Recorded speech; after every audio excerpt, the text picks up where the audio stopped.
Hi there, world. Today I thought I'd show you something I've been playing with over the last few days, a couple days, which is just a take on something I've been playing with for a while, and there's many other ways to play with this, but these two are some of the structures I've woven or sewn in this case, if you like, in the last few days, which basically both of these are membranes of vector equilibria. This one's a 2 frequency and this one's a 3 frequency vector equilibrium layer shell. And the idea with these is you can see, or one can see, in a 2 frequency VE we get this kind of single bead in the squaric windows here, that one, and likewise in the 3 frequency we have those single beads in the center of the eyes. And my idea was, well, I can have those left out so that this is open and I can get to the inside. And so in a way these two turn out to be, well, we could think of them as baskets for beads, for a specific number of beads, right? So here's where our synergetic sense comes in, because we have learned from Bucky that there's a very simple formula to know how many spheres there is for any particular layer of the vector equilibrium. And this very formula is simply that we take the frequency to the second power, so we triangle the frequency and take that times 10 and then add 2, and that's the number of spheres for any given frequency layer shell of the VE. In other words, if we have the 1 frequency, which is the layer below this one, 1 frequency is, well, 1 to the second power is still 1 times 10 is 10, plus 2 is a dozen. So the layer below this is a dozen spheres. And then the layer below that physically manifests as what appears to be a single sphere. But if we play the game and we say frequency is 0 times, itself, still 0, second power of 0 is still 0, times 10 is still 0 plus 2. And in synergetics we understand that the nucleus, or any given sphere as such, counts in some way twice, because it's both the inside sphere and the outside sphere. Both together are the whole. So in other words, if this is a 2 frequency VE, 2 frequency 2 dozeneighteyes, then the number of spheres this contains should be 1 frequency less, so it's, or the cumulative number of beads or spheres for all the frequencies less than this. In other words, we just went through that. The 1 frequency is a dozen and the 0 frequency is 2, or physically, if we count it as only from the outside looking, it's 1. So there's a dozen and 1 spheres inside of this. And I think we can look at these little baskets not just as containers for beads, if you like, but we can think of them as a sort of puzzle, a synergetic puzzle, where there's no real, all the pieces, most of the pieces are identical, and it's not so much about which piece goes where, rather than all the pieces go to all the places to make it full.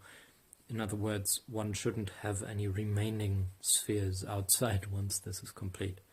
And this works because I've the last two, basically the one that completes the exterior shell, I've tied that to one of the interior ones. So I can pull on this. And that's a very positive sort of fit in there. In fact, I've only begun adding these strings to it now because without them it's quite difficult to get even that one out. And then we can see there's now just a dozen in there left because we took out one. And all of these are simply sitting in there. So there's 1, 2, 3,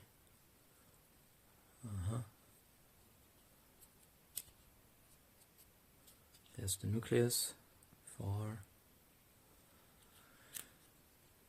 5, 6, 7, 8, and there's 4 more, 9, 10, 11, and a dozen. So now we took them all out, and this is an empty shell. And the funny thing is now, I don't know if it works all that well with this being an whole open window, but the rest of it can do the very transformation that we know from the jitterbug that gives us the dozeneighteyes. Oh well, it's close enough. There's nothing here to triangulate with though, so that still remains a gap, but now the gap is on the edge. And like this, we wouldn't have enough room in there for these, right? So that phase shift from 3- and 4-fold symmetry into this sort of 5-fold symmetry goes together with the contraction of this shell by some golden ratio,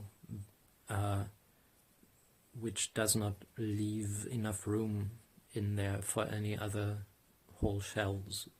Like in the one frequency, if we contract it, there's no more room for a nucleus, or in other words, it can only contract without the nucleus.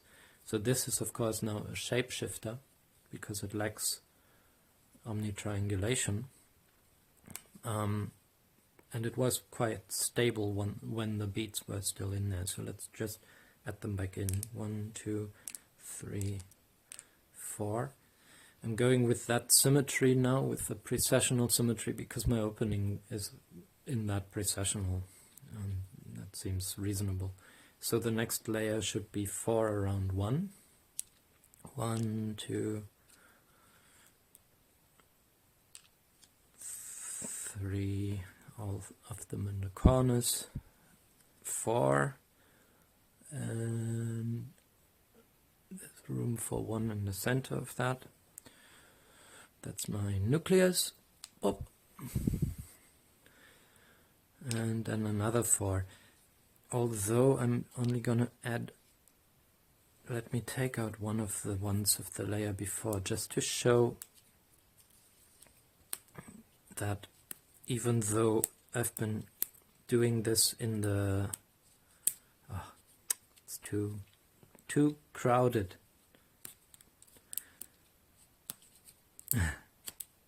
Doesn't want to move.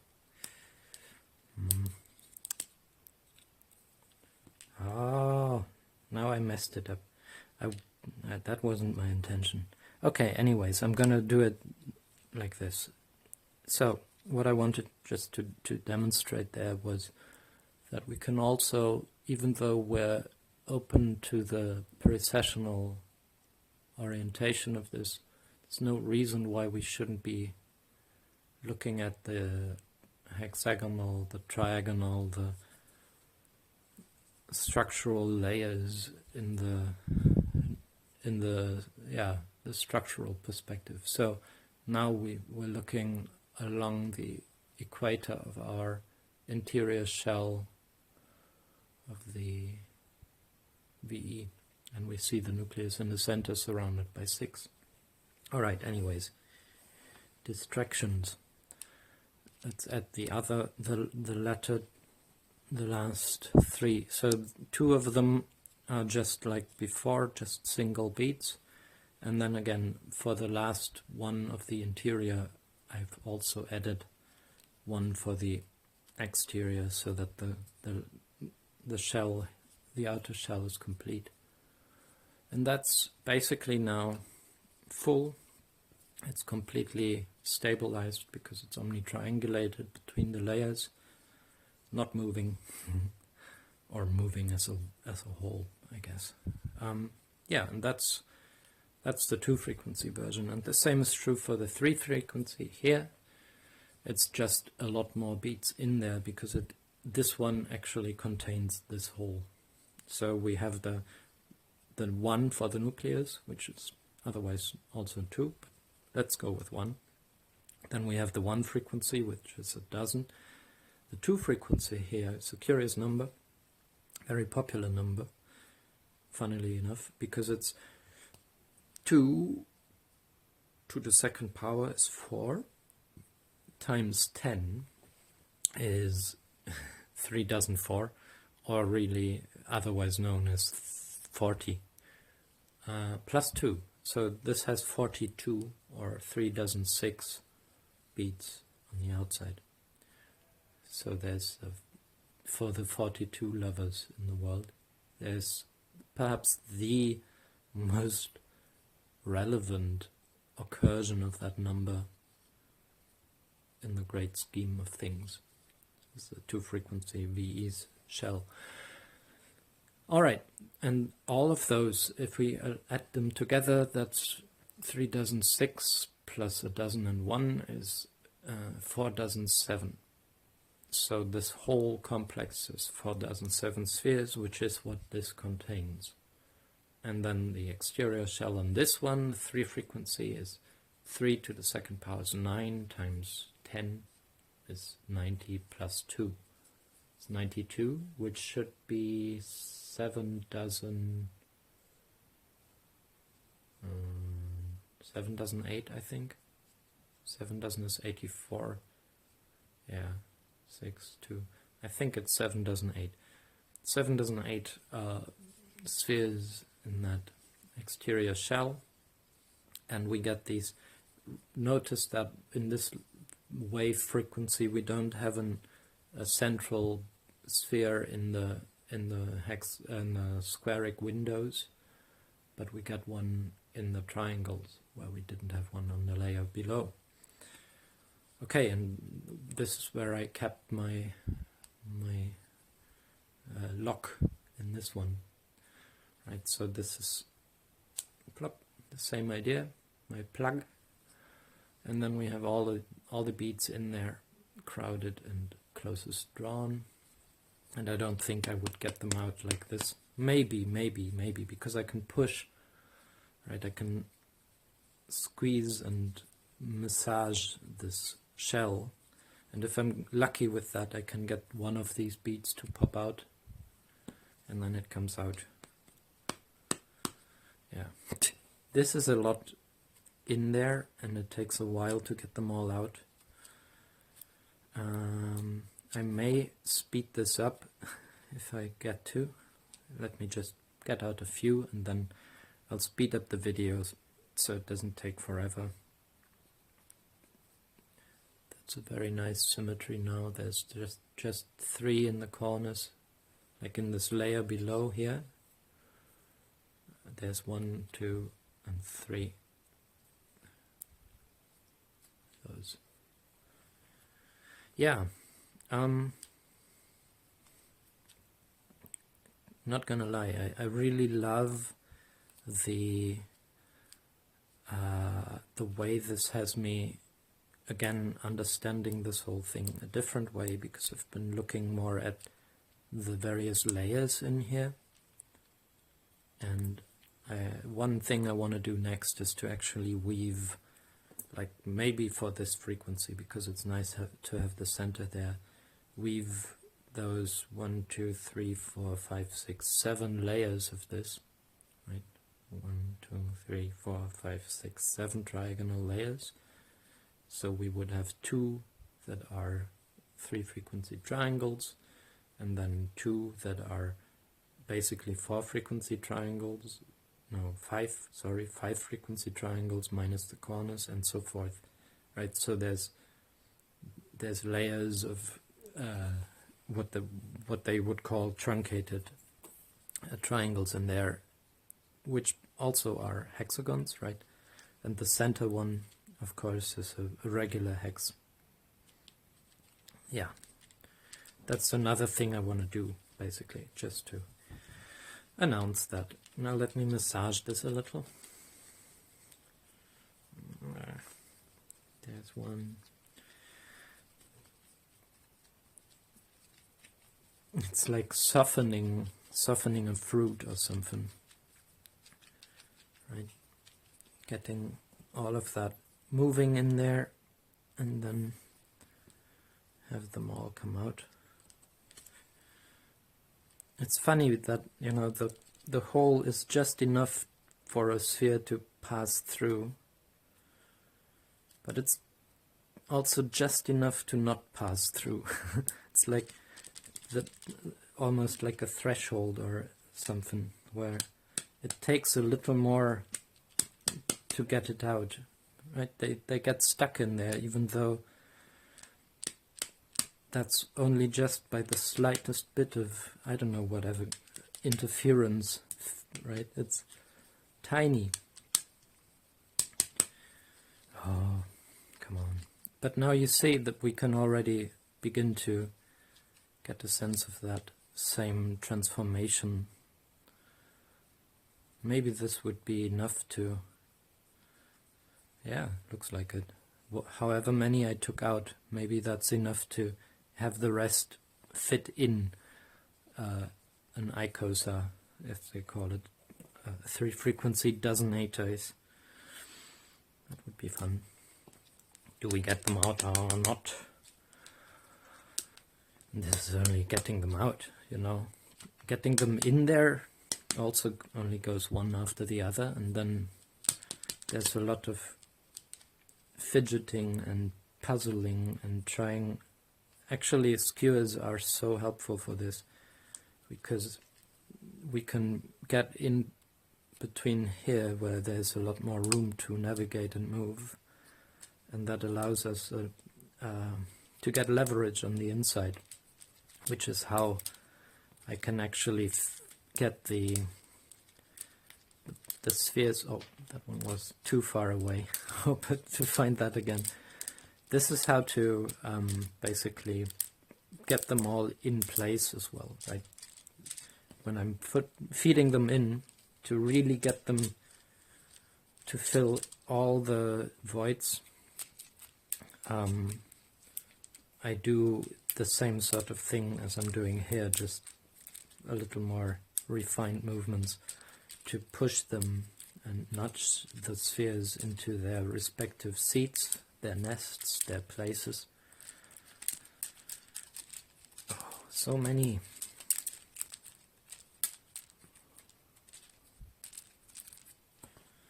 Oh.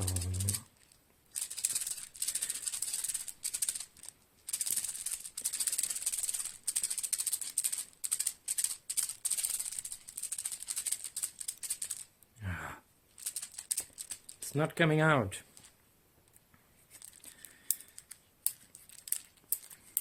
My little salt shaker here.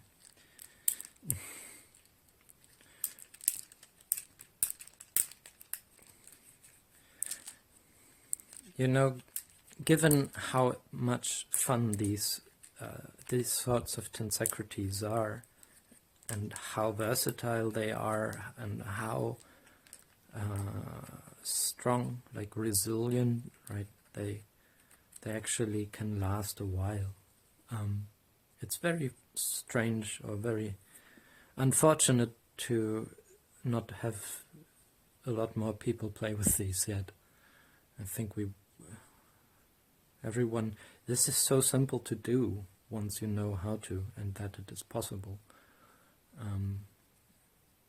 And I think it would help everybody to get a better sense of synergetics, because it's like simple synergetics, first principle stuff. And with this technique one can model all sorts of things. And there's no discussion here about, you know, polyhedra, because this is not polyhedral. This is a polyops. There's many eyes, and then between them there's windows which aren't structured. These are what allows the thing to move after all. So, so much for cuboctahedra. That's nonsense. Now I did spill one of my beans. Let me feed these in first, and then when I get to it, I'll pick up the one that I've seen fly away. Great arc. Oops. So anybody who's into puzzles, I recommend this. I mean, it may not be the most sophisticated puzzle in terms of the complexity of what is it that we're doing and how are we doing it and whatever. There's no distinction between the pieces, basically. They all just need to be approximately same size radii to make this work.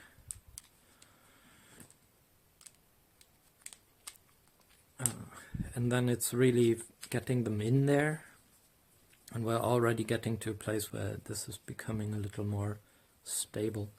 But we can look at these squaric windows, and if we had better light, which I'm sorry that I don't have, it would be more obvious that there is some of them where there's a beat behind it and there's some where there isn't. And when we get all of them in there, there's going to be a beat for every one of those places, every one of those squaric gaps. See, there's a gap here, here. Let me see if I can fill it.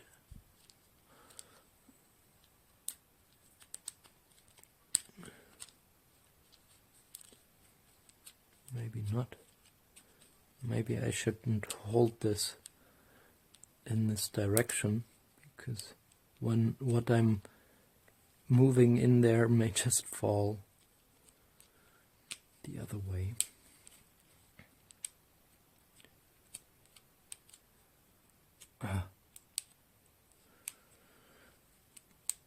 There.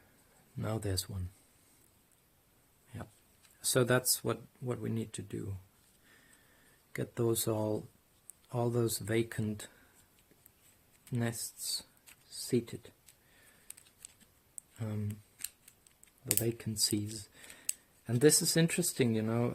People are familiar with these things in terms of, I guess, crystallography and metallurgy, right? There's what I call the closest drawn spheres is what people otherwise know as closest packed spheres, because they think of cannonballs and oranges being stacked and packed and whatever. And those are, of course, very important to stuff like crystallography and metallurgy.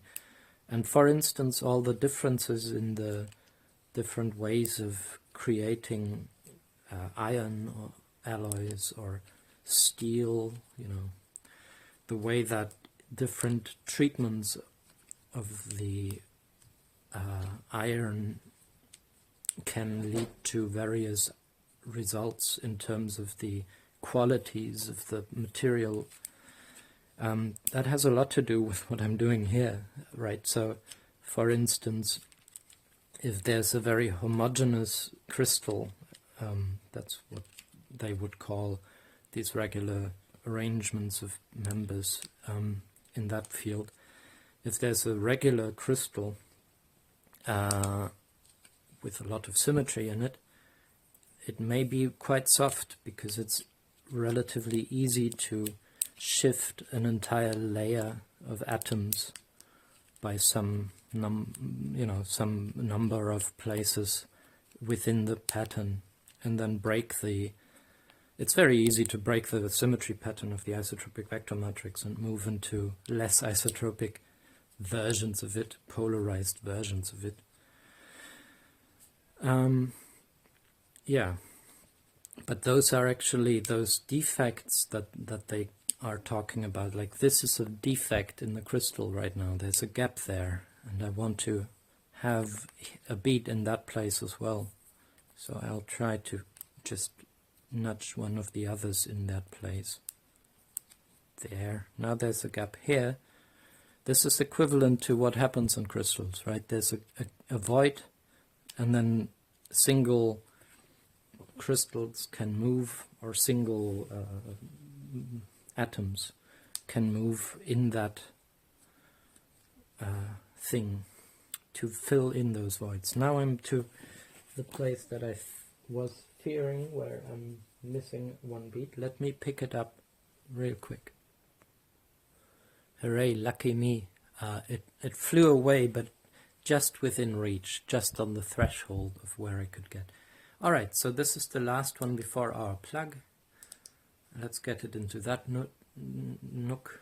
And now there's one more sphere missing on that interior layer, plus our exterior sphere, so let's put in the plug. And that should now be a completely filled 3-frequency vector equilibrium, without any voids, without any defects, so to speak. A non-defective one. So yeah, I think I really like these. I hope you enjoyed this. My leg fell asleep, which feels very, very weird right now. But yeah, I hope you enjoyed this. Maybe this inspires someone to make another one of these. There can't be enough of them. They're very nice and lovely to get a hold on. I cannot recommend enough to get first-hand experience on these matters. For real though. Synergetics is about that. It's about no more second-hand God, no more second-hand geometry where everyone's told how things are supposedly going, because we can actually make up our minds and fathom and feel how these things work in reality, how they play. Right? So, in that sense, have a good one. Be well, and let's shift some of those paradigms so that we undo what has been broken. We mend the web of life and turn all that nauseating killing-ry into living-ry for once. And basically get into balance. Understanding that balance is never static but always dynamic. Even if it holds still. To hold still is still to hold. It's still a process, it's still animate, it's still alive. And to hold still is to be ready to be moved again. So yeah, peace. Peace be upon you.